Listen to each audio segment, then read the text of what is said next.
Okay, so welcome back again. This is the December 2023 paper, December 2024 paper. Wait, we already done this. Sorry, we have to do January 2024. Wait, sorry. Okay, January 2024. Yeah, we have to do the January 2024 paper. We have done December 2023. We have done April 2024. This is the last paper. Let's just go over this quickly. The papers are really easy. Just sit and think. Okay. And once again, sorry for the mic quality. This is the best I can do. My mic for some reason doesn't want to work today. I have to record using the headphone mic. Okay, in the economic flow, what role do households typically play?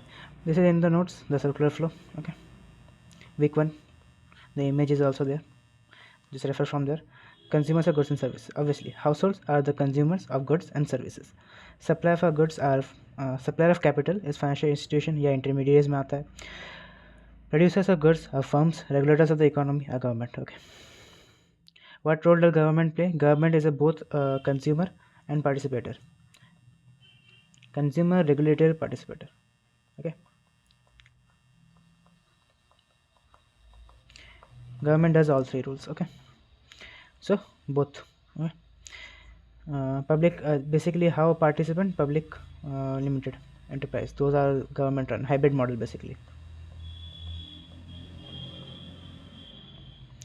What kind of goods demand decreases as income increases? Obviously, as the income is increasing, your demand for inferior goods, such as, for example, let's not go so deep.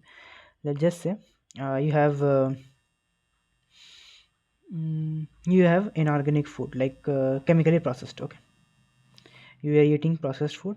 We'll just say you are eating processed foods, but now your income has increased. Now you can use your organic foods. Okay, so obviously this one is superior quality, so the demand for superior is increasing and inferior is decreasing. So inferior goods demand decreases as income increases. From the data given, okay, you need to count based on two parameters, q1 and q2. Okay, both should be true.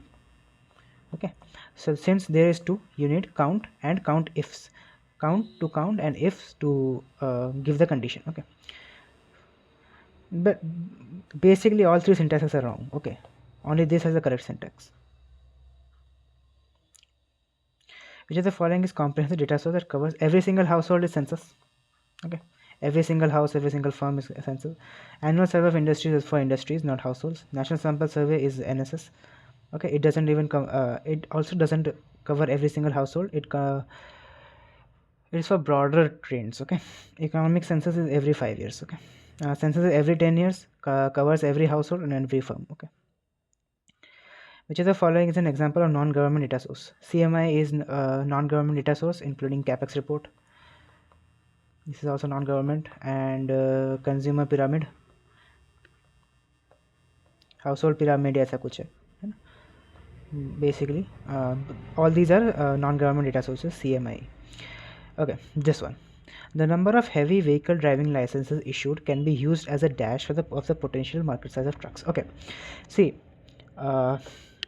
heavy vehicle doesn't only contain trucks. Okay, it contains a lot of other stuff.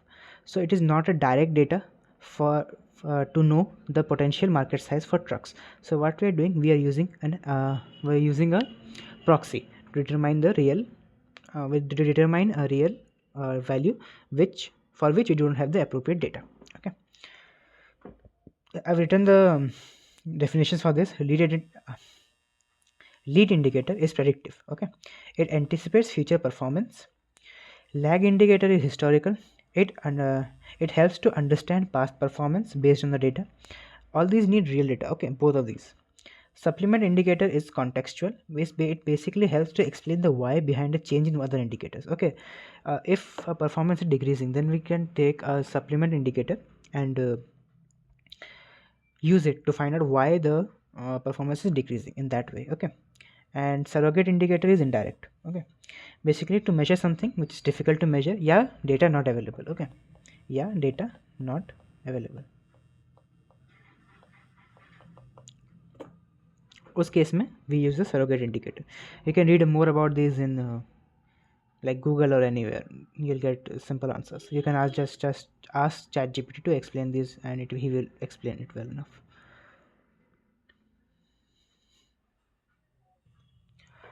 Next question is, which of the following statement best describes the difference between a niche market and a mass market? Okay, niche market is, let's just say, it just applies to specific category, like it keeps products of specific category. For example, Ajio, Myntra are broad examples of fashion industry. They mostly keep products related to fashion, while Amazon, supermarket, or malls in your cities are those are mass market. They offer a variety of products belonging to different categories. Okay. So the first option is correct. A niche market targets a small specific group of customers. Obviously, if your product range is specified, then also your group of customers will also be specified with specialized needs, while a mass market targets a large, broad group of customers with general needs. Obviously, and so this will be true. First option is true. What does ABC analysis primarily focus on? ABC analysis divides the inventory into three major groups: high value, moderate value, and low value, based on their annual monetary usage. Okay, this is basically the definition of ABC analysis. Let's just repeat the definition.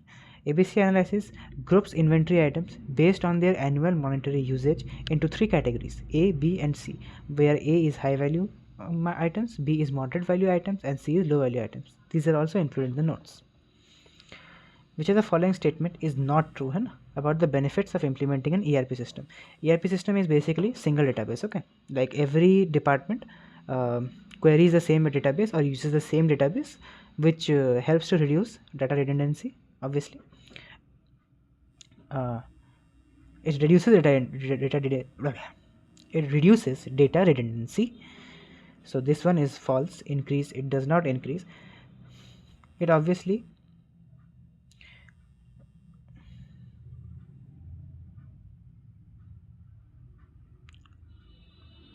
it improves data accuracy and consistency, because every change is made to a single database and not to a different type of databases and which are connected. Okay, so that's why it keeps the database consistent.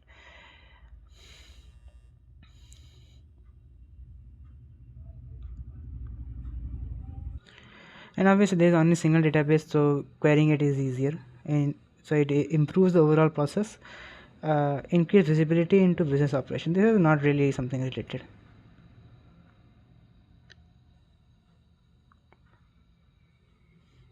It can show actually. Increase visibility into business operation. For example, finance department, if you have single database, we can see that and we can like filter. Finance department is taking how much data, how much how much budget, or how many people are working in that department. We can it shows overall visibility. So this is also true. Okay, these three are true, so this is not true. Okay, which of the following is not a component of job description? Obviously you are not going to give your recruitment process in the job description. This is not really a good question. Okay, this one I'm not confirmed about this. Okay, it basically says that pay later has suddenly been started running into losses. So we have to see the graph and discover why. Okay, so as you can see, the decline rate is steeper than the overall approval rate. Okay, so this is my justification of this answer. I'm not fully sure about this. Like it has decreased, and obviously it has like both of the things are happening like simultaneously. It is declining also it is approval is also going up, approval rate is increasing, but overall if you see, it has decreased. Okay,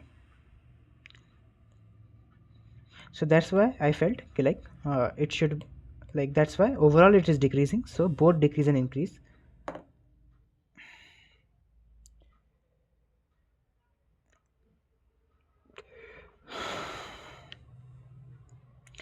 Okay, next is both.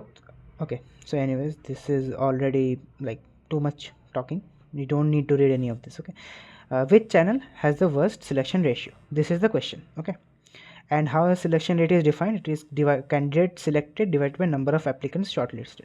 The number of candidates selected divided by number of candidates shortlisted. Okay, so when you do this, these will be your values, and you have to take the lowest. We have worst selection rate. Okay, So that's why we're taking the lowest 0.066, which is of hiring portals. Okay, that's why hiring portals.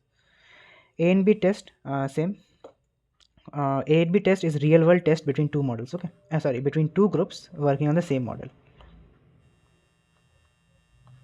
Between two groups working on same model as such. Okay, ऐसा. Okay, so basically it's a real world test after defining the model in real world. Okay, A/B test is done between control and variation groups. How do online payment companies make money? Both interest from loans and credits and transaction fees. Okay, monthly subscription is more related to like subscription based services, for example Prime, Crunchyroll,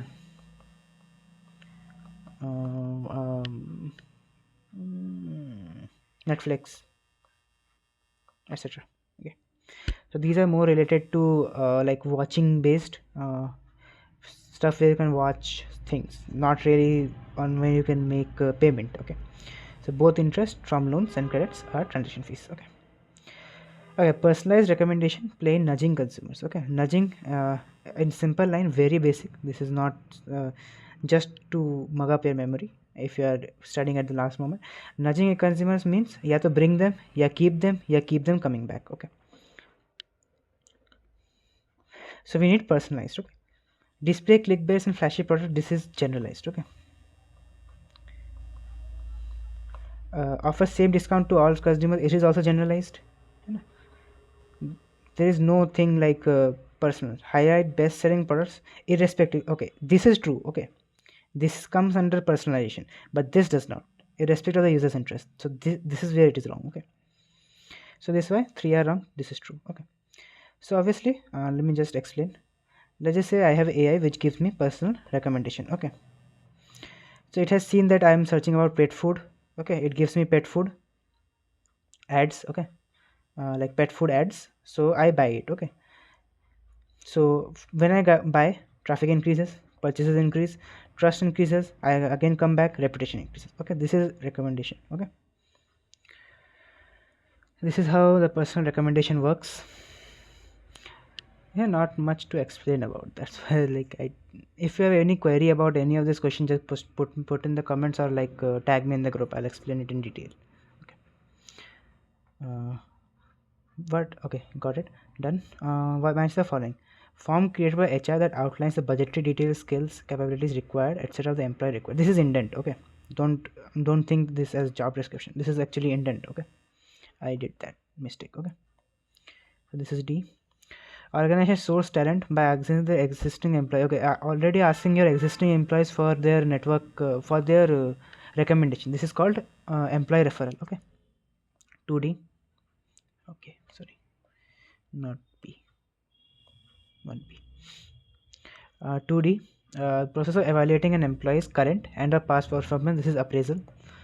And a quick summary of what the role is expected to do. This is obviously job description, 4C. Okay, this basic exam, like basic theory base. I really don't know what to explain. Okay, this one I need to explain. A customer makes a transaction through an online payment platform, Pay Karo, using BCCI credit card. What should be the true chronology? Okay, so let's just say credit card. Okay, you know how credit card works. Credit card, first, credit card is a loan. Okay, credit card is a loan. So when you pay using credit card, bank is giving a loan and bank pays the merchant in favor of you. Okay, so bank pays the merchant, in this case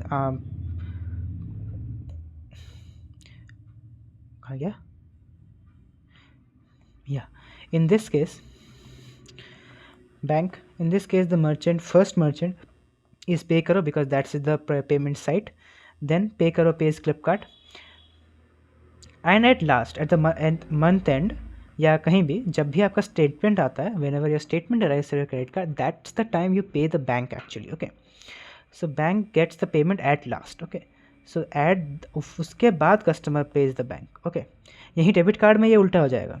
debit card में पहले customer bank को देगा, then bank will pay the Pay Karo, and then he will pay the Flipkart. Okay, this in debit case. Okay, debit card case. I have written this is the debit card case. Okay, so it will be B. It will be B in this case because customer will pay at last when his statement arrives. Okay, this is a really long question. Okay, let's just get over it. Okay, we need to find the highest days of inventory. Days of inventory is opening divided by average sales into time. Since we have to compare, we can ignore the time period. We just need to do opening divided by average sales. Okay, you just do that, opening divided by average sales, and then you will find these values, and the highest is 2.53, which is lab 003. Okay, 190 divided by 75. Okay, fine. This is your highest days of inventory. Then you need to know, then you need to find if the profit margin for the sale of laptop is 10%. What is the total profit earned? Okay, so total profit, we first need to find the profit for laptop 005. Okay, laptop 005. So first we need to find the sales, total sales. This is the total sales. Okay, then we need to multiply it by unit price into unit price. This is the total profit earned from it. Okay, and I have 10% margin, so that's why I multiply it by 0.1. This is 40473. Okay, then we need to find the total revenue. Okay, here first I'll tell you the whole process how to do it. Okay, because this one I have seen doubts of this also. Okay, so first you need to find the total revenue. So you add these into multiply this, you add all these, multiply this, and okay, so this is how you get the total revenue. But to save your time, you can do a few assumptions, but be careful while taking these assumptions. Okay, so I'll show you how I have done it. I have taken average monthly sales. Okay, but I have not taken average monthly sales directly. Let's just say I have 161.7, right? So I have taken it as 162. Okay, next higher, I have rounded it to next higher. Okay, 22.5 goes to 23. Okay,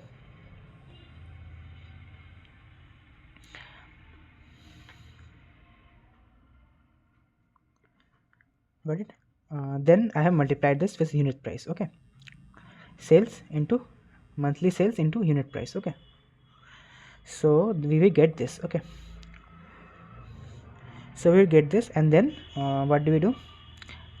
We need laptop 004 and laptop 005. So we add those two and then divide by total revenue into 100. Okay, I am getting 21.9. Why? Now here comes the most important part. I have rounded up while taking the average. Okay, now for the answer I need to tone it down. Okay, so I have to take the next lowest. So there will be 20. Okay, now you can do it a different way. What you can do is 161.7, you round it off to 161. Okay, you take the next lowest, then your answer will be the next highest. Okay, just do it, try once. You can tag these values will be different, so you'll have to do it overall. Okay, it will come, I guess.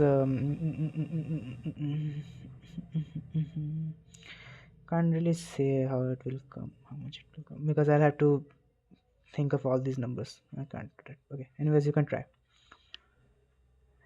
OAE again. Okay, OAE will come up. Those do OAE question, it will come like 100%. If one question I have to be sure, I will be sure of OAE. Okay, this has given that 2 shifts on weekdays, 1 shift on Saturday. Okay,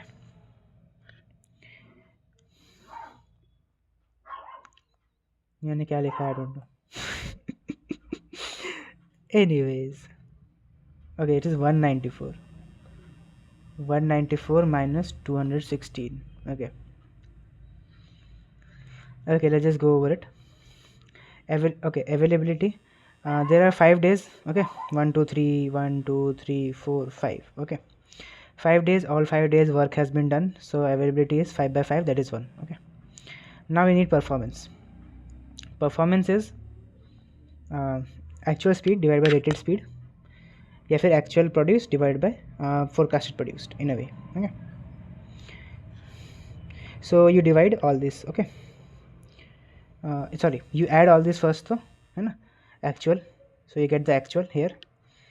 Then you need design. Okay, yeah, rated.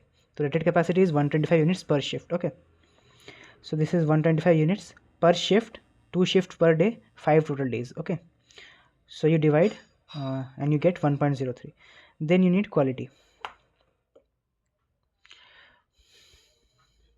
Quality is good products divided by total products. Okay,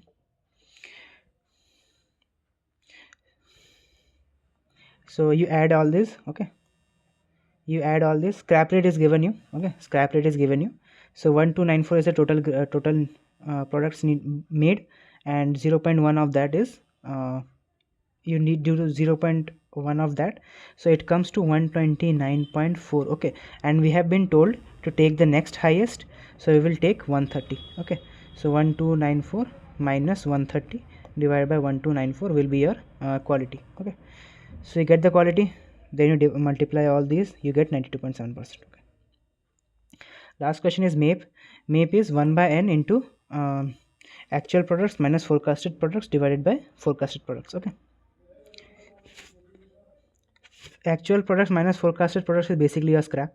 Okay, so basically you can say scrap by forecasted, and summation 1 by n. What I'm doing, 1 by n. Okay, we need for Thursday, don't count the holiday, so it will be divided by 4, n will be a 4. You need to find the scraps. How you find the scraps? 0.1 into 22 to 216. okay, so it will come to 20.6. We have been told to take the next highest, so we will take 22. okay, this is how you find the scraps. Then you divide them by the forecasted, which is this. okay, so divide by 22 by divided by 216, 28 by itna, 28 by itna, and this is how you do it, and then divide it by 4. You do it, you will get 0.1 approx. okay, so this was a total paper. I hope you got it. I'm sorry for the mic quality again, and all the best for your exam. And if you have any doubts in any of these questions which I have skimmed over, and you can ask them. I have explained them pretty well. You can also see these values. I have written these notes. Okay, you'll get this PDF. Okay, so yeah, all the best.